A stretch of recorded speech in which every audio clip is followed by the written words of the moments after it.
At dito na nga guys, ayan, ipapasyal ko kayo dito sa aming mga tanim na kalamansi. Dito sa aming munting bukid. Ayan, nakapag-proning na rin tayo. Ayan yung mga pinutol natin mga sanga. At nakapaglagay na rin tayo ng mga abono. Ayan. Maraming bunga yung ating kalamansi. Mamaya pipitasin natin yan, dadalhin natin sa Maynila. Ayan, ililibot ko kayo dito sa aming munting bukid. Ayan, marami akong tanim na kalamansi dito. Ayan oh, nakakatuwa. Napakadaming bunga.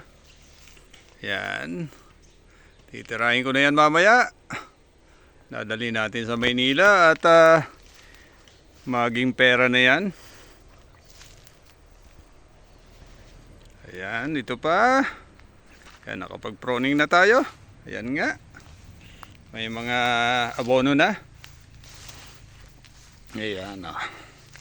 Ito ang aking kalamansiyan dito sa aming munting bukid. Ayan, almost may git kubulang na 5 taon na ito.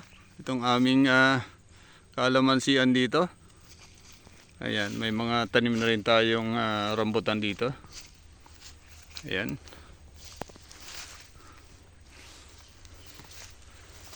Ayan, napagod si ako. Ayan, nag-proning ako kanina. Ayan, maraming natanggal na mga sanga. Ayun.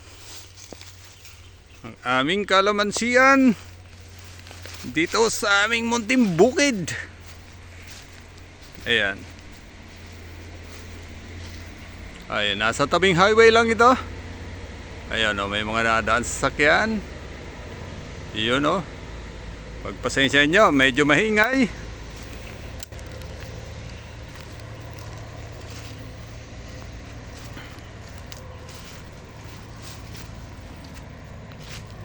Ayan, lumiwanag na yung aming kalamansian. Nakapagtabas na dito nung isang araw. At ayan, yung mga pinagtatanggal na sanga. Ayan, kailangan mag-proning tayo para mapabungin natin ng maganda itong aming itong ating kalamansian. Ayan ang aming kalamansian dito sa aming munting bukid.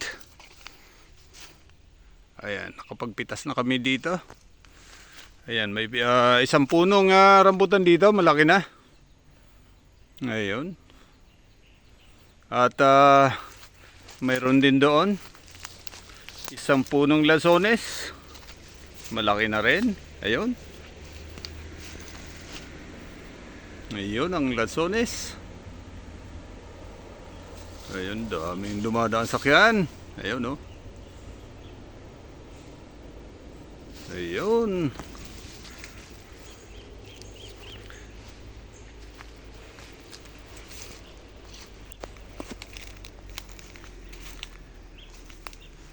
May mga tanim na rin kami mga nyog dito. Ayan, medyo pataas na rin. Mga nasa 5 taon na rin ito. Ayan, bababa tayo mamaya. Meron pa kaming mga tanim na kalamansi doon. Papasyal ko kayo.